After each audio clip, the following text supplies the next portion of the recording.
I witnessed two pieces of paper placed on the table. One was a divorce form. The other was a letter written like this to Alex and Emily. "I can no longer stay in this house. Please live happily, Jennifer." I was devastated and broke down in tears over my wife's disappearance. There was 1-year-old Emily looking at me with an innocent smile. I buried my own heartache and decided to raise Emily, the daughter left in my care, with all my might. Every year, anonymous birthday gifts arrived for Emily, but Jennifer never returned. However, when Emily turned 18, all the mysteries were finally solved. I am Alex. I'm a man in my late 40s. I live with my nearly 18-year-old daughter, just the two of us. I run a small bakery in my hometown, and Emily helps out in the shop, sometimes as a part-time worker. My main job is baking bread. Customer service has been handled for about 10 years by a part-time worker, Mrs. Wilson. We also have several student part-time workers, including Emily and Mrs. Wilson's son, Chris. Emily and Chris are both high school seniors, each attending different schools.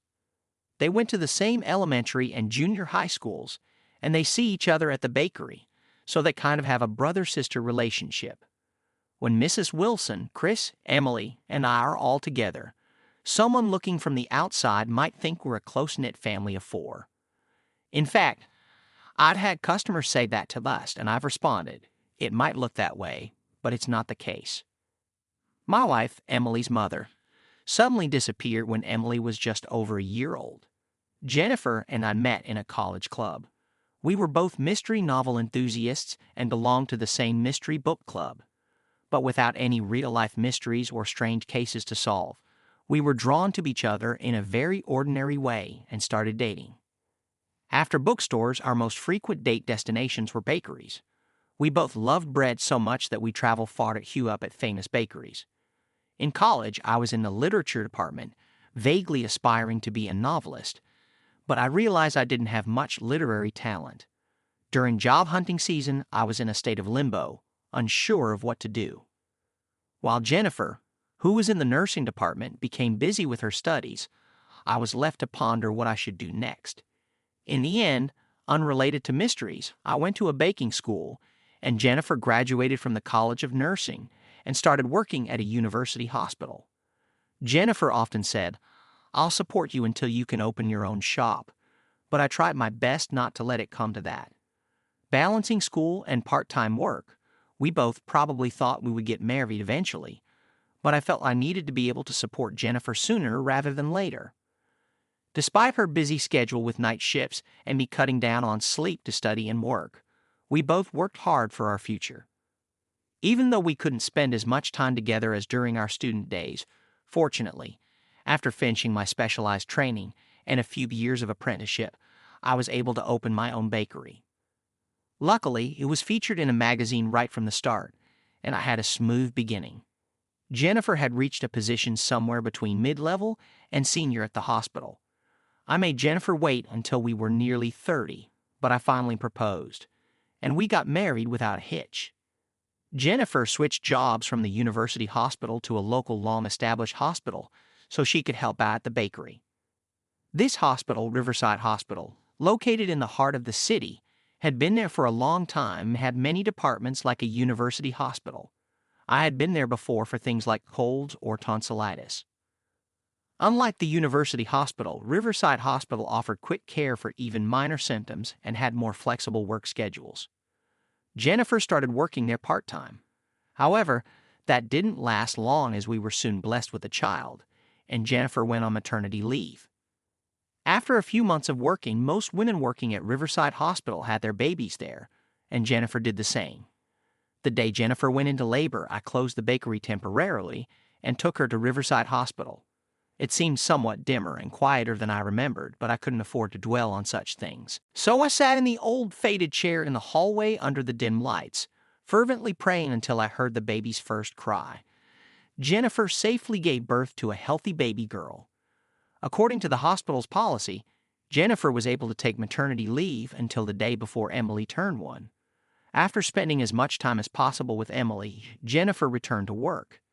She wanted to return as a full-time employee instead of part-time, and I wholeheartedly supported her decision at this time.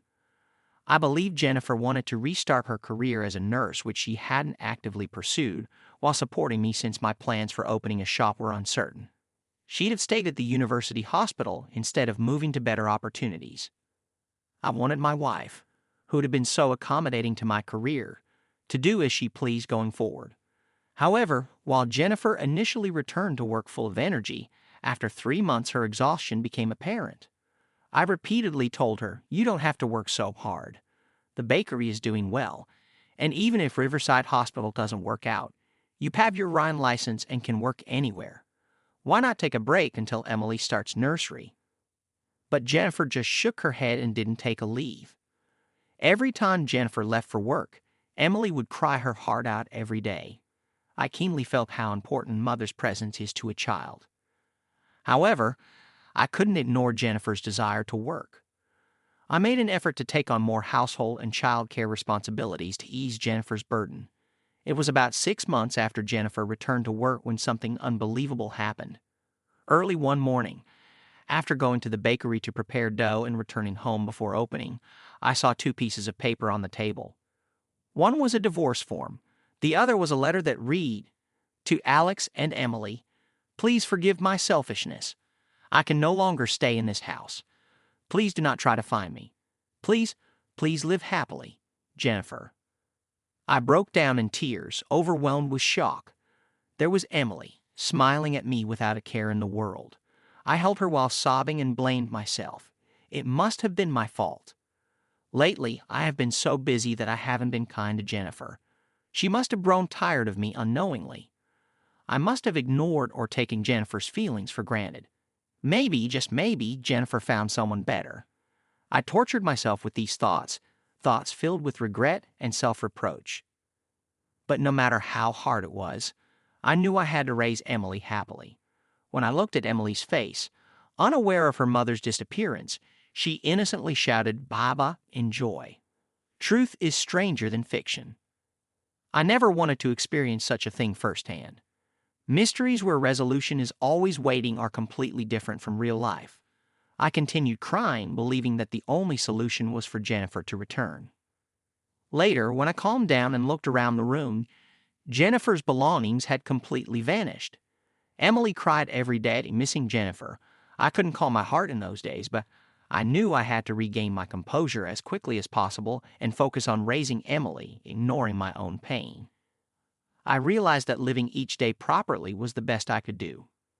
After much thought, I decided to ask for help from my parents who lived nearby to balance work and child care. I didn't explain everything clearly to my parents. Even so, they sensed something was amiss and helped without pressing me for details. I managed to establish a stable life for the time being, but my inner wounds remain unhealed. On the other hand, Emily seemed to have naturally accepted life without her mother, appearing cheerful. 6 months after Jennifer left, and as Emily's 2nd birthday approached, I reached a certain conclusion. Whether to file the divorce papers that Jennifer left, this was a crucial issue linked to how I should tell Emily about Jennifer, who was still too young to understand. Half a year ago, I thought Jennifer must have found another man, but now I couldn't believe that she would leave Emily behind, especially after she had cared for her so lovingly. Therefore, I concluded that Jennifer's disappearance must have had a reason other than another man's involvement. I couldn't explain what it was, but if Jennifer had no intention of remarrying, I decided not to file the divorce papers and to tell Emily that her mother was away on work. As Emily passed 2 years old, she would gradually start to understand more details. I thought this would at least prevent her from feeling abandoned by her mother. We celebrated Emily's 2nd birthday with just me and my parents. Along with the cake, I baked special birthday bread and decorated the room brightly. Emily, still not adept at blowing out candles, did it together with Grandma. Until the end, Grandma helped her struggle to open the big box with her doll present. During our small but joyful party, the doorbell rang. When I went to answer it, it was a delivery person. Inside the not too small, not too big box were a stuffed toy and a storybook. Neither my parents nor I recognized them. After wondering for a while, I finally checked the sender information. It was anonymous. We belatedly realized the only person who would do this was Jennifer. Why go through all this trouble? Why not come back and celebrate in person? For a moment, anger towards Jennifer welled up in my heart. It was so confusing. But then a sweet voice brought me back to the moment. "Who's it from?" When Emily asked who the present was from, I had my first chance to give the answer I had decided upon, albeit in an ironically sudden way. "It's a present from Mommy. Mommy is working far away. Even though she's far, she's celebrating with you, Emily. That's nice, isn't it?" I'll never forget Emily's face lighting up after I told her that. No matter what circumstances Jennifer had for doing this, I vowed to always tell Emily this story. For her 3rd birthday, educational toys arrived, and for her 4th, a toy instrument. A backpack came well before she started elementary school. And as she grew older, electronic devices and branded clothes for kids arrived every year, beautifully and anonymously, as birthday presents. During all this time, Emily grew up believing what I had told her. When asked by her nursery friends, "Does Emily not have a mom?"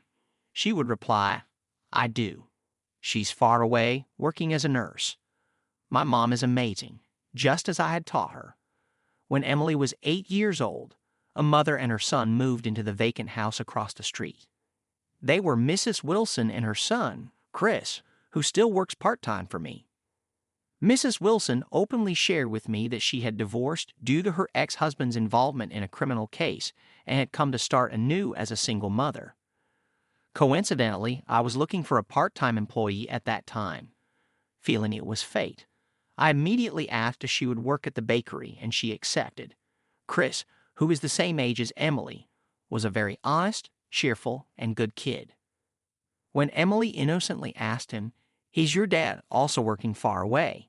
Chris pondered for a moment before replying with a smile, "I guess so, but I'm completely happy just having my mom. I don't feel lonely." Emily was astonished, her mouth agape in admiration. It was after this that Emily unexpectedly said to me, "I'm not lonely, even though Mom isn't here."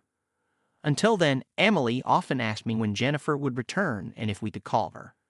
I had only been able to give vague answers like, "If you're a good girl, she will," or "It might take a little longer." But such questions gradually diminished. One day, my mother, who looked after Emily while I was at work, said to me, "You should tell her the truth. Emily knows your stories are not true. She's just too kind to ask about it." Emily was almost old enough to enter junior high school. One evening after dinner, I decided to talk to her. "Emily, actually, your mom is?" "Dad, I don't want to know. I'm happy now with you, Grandma and Grandpa. I don't want to hear about Mom and ruin that happiness. Mom must be somewhere, right? It would be nice to meet her someday, but not now." Chris said the same thing. I was surprised by Emily's mature attitude. Children grow up faster than I thought, and I learned that Chris, like a big brother, was genuinely concerned about Emily. I felt, perhaps selfishly, that not submitting the divorce papers was the right decision. I thought that if Emily ever met Jennifer, it would be sad if they weren't related by registry. At the same time, Emily's attitude made me hope that I might meet Jennifer again someday. Every birthday, when a present arrived, I felt a mix of confusion and relief. I feared the day the gifts would stop coming. Sometimes I dreamt a nightmare where Jennifer was gone forever and the present stopped, leaving Emily and me in tears. Despite her leaving me, I still loved Jennifer.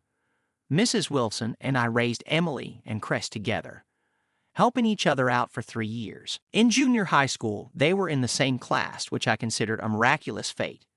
During events like parent-teacher conferences and school festivals, where parental participation was necessary, either Mrs. Wilson or I attended. Most of the other parents treated us as if we were a couple. Mrs. Wilson and I simply smiled and brushed off any unnecessary comments. After Emily entered high school, the gifts from Jennifer became book vouchers.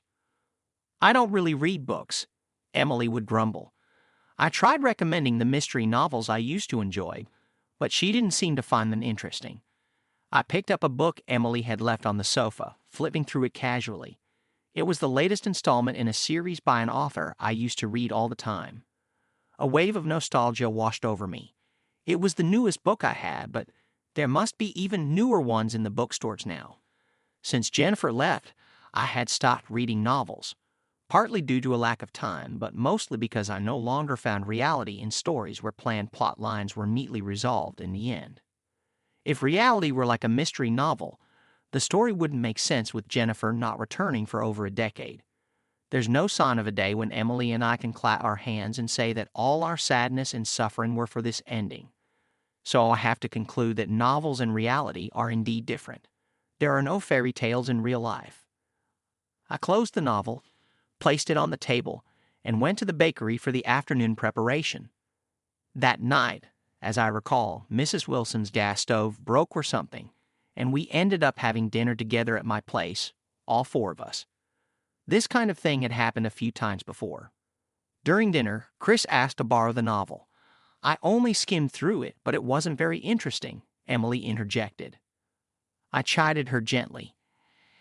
Hey, Emily, everyone has their own taste in what they find interesting. Chris finished the book the next day and came to borrow another. I was so pleased that I ended up giving him all the novels by that author that I had. When I told Emily, she looked up thoughtfully and said, I thought Chris was more into sports, considering he went to high school on a football recommendation, right?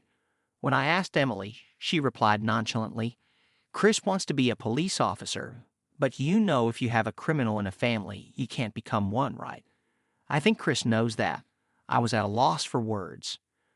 Mrs. Wilson's ex-husband had been an accountant but was arrested for embezzlement, which led to their divorce and move. I didn't know the details about where or how, but it was a fact that Mrs. Wilson's ex-husband was arrested for a crime. However, my knowledge from reading novels allowed me to respond to Emily like this. Each state in the U.S. has different hiring criteria for police officers, and these standards aren't always made public. For instance, the disqualification reasons for the police officer exam, and some states only specify that the applicant themselves must not be involved in a crime.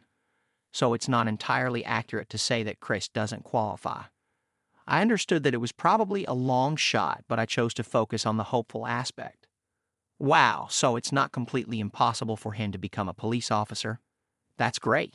Hey, can I give all my book vouchers to Chris then? They'd be useful, right? I told her it was okay. Jennifer would have said the same if she were there. I faintly realized that Emily had a crush on Chris and felt happy about it. Emily was about to have her summer break in her senior year of high school. Her birthday is during the summer vacation. Emily finally turned 18. I'm glad she's grown up healthy and strong. On a very hot day when the bakery was closed, Emily and I went to a nursing home in the next town. Emily's grandpa passed away a few years ago. Her grandma lives in this home. You came to visit, Emily. Alex, is the bakery okay? Yay, Mom, it's our day off. Are you doing okay? I'm just the same. But how's the bakery doing, Alex? My mother's memory started to fade a bit after my father passed away. She began wandering at night, so we moved her to the nursing home last year. Emily adored her grandma, who had always taken care of her with love. Grandma, I brought you flowers today. You like some flowers, right? Oh my, they are so big. Did you grow them in science class in elementary school? Yay, that's right. They grew so tall, I bought 3 of them. Is that so? Is that so? Thank you. That night, Chris declared to his father that he would become a police officer. Mrs. Wilson's ex-husband reassured Chris that he could become a police officer since there were no criminals in his family. Emily kept repeating to me the story. It's amazing, isn't it? Like something out of a drama. Chris is so lucky he can achieve his dream. Well, the reason for clearing his dad's name is gone now, but it's still like a movie. I listened to Emily's happy story over and over, nodding each time. I, too, was amazed and genuinely impressed by the dreamlike resolution in Mrs. Wilson's family story. But it wasn't just their family. Our own story was about to reach its climactic conclusion. I was doing paperwork for the bakery at home when the phone rang. Ah, boss, there's a somewhat suspicious customer at the shop, said one of the part-time workers. I immediately headed to the bakery. Before even entering, I saw the customer in question. A woman sitting on the terrace in front of the shop, eating bread and crying incessantly despite the good weather. No one else was sitting outside because of her. The part-time worker noticed me and hurried over. I'm grateful for buying lots of bread, but she's been crying like that for over an hour while eating. I told the part-timer to go back inside and approached the woman alone. "Ma'am, no, Jennifer." There was no mistaking her. It was Jennifer. She had aged just as I had imagined in my mind, yet she was still beautiful. Jennifer was there. "Jennifer, welcome back." Jennifer looked up at me with her face scrunched up in tears, but her mouth was full of bread. "I'm home, Alex." I brought Jennifer a fresh iced coffee and sat down opposite her.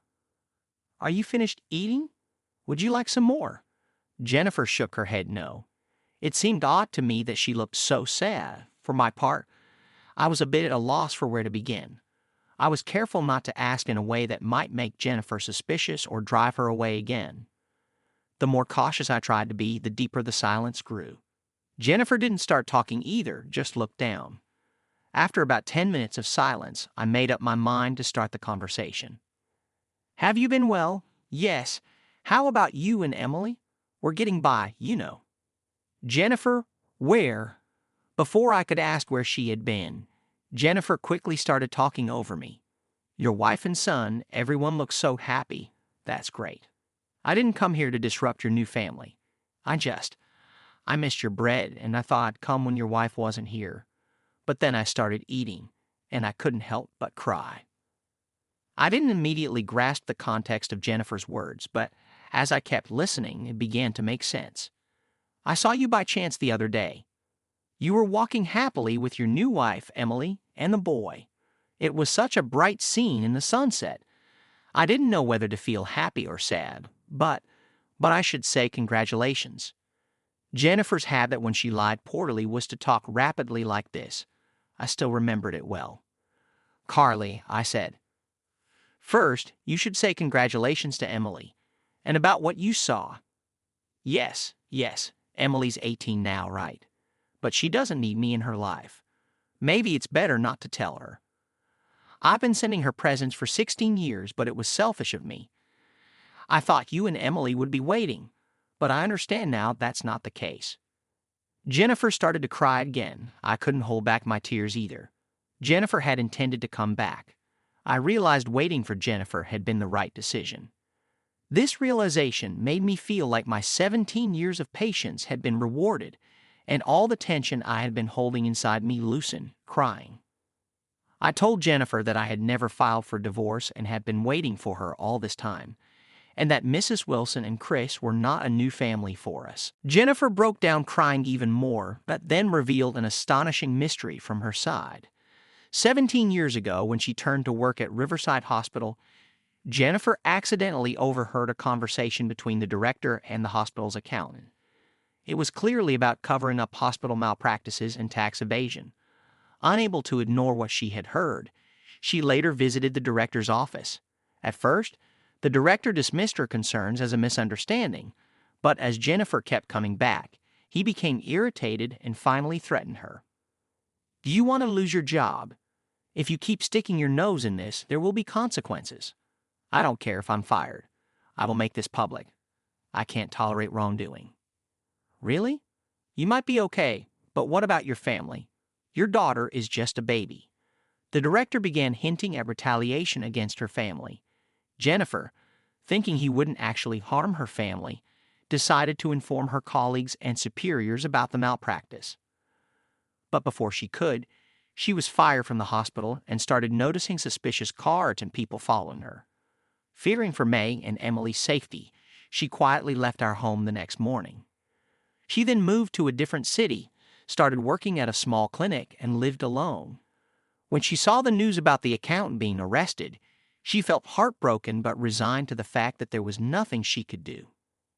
However, she heard rumors that the director's crimes might be exposed soon, and she quietly returned to our town to check on us.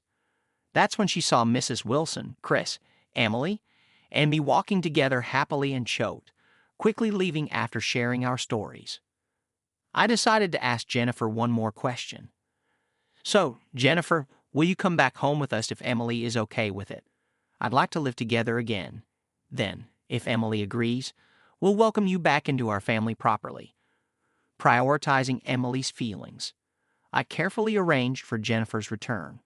Both Jennifer and I were nervous, but Emily's first reaction was unexpectedly casual. You're my mom. Wow, that's amazing. So if I grow up, I can be as beautiful as you? That's great, like something out of a drama. Hey, Mom, I want to be a nurse. You'll teach me everything, right? Jennifer was initially surprised by Emily's straightforward reaction, but soon smiled and replied, I'll teach you everything, Emily. Let's live together from now on. Then Emily said dryly, not right away, I plan to marry a police officer, so there'll be lots of transfers and moving around. Wait for me until I'm an aunt, okay? I whispered to Jennifer about Chris. Jennifer softly said to me, Thank you for raising such a strong and bright girl. Jennifer came back home, and 4 years later, as Emily had declared, she married Chris and moved out. True to Emily's plan, the young couple moved around a lot. I prayed that Emily's life would continue to flow as smoothly as she planned. But if she ever had an unexpected hurdle or misfortune, I could say, truth is stranger than fiction, but surely a happier ending than any novel awaits you.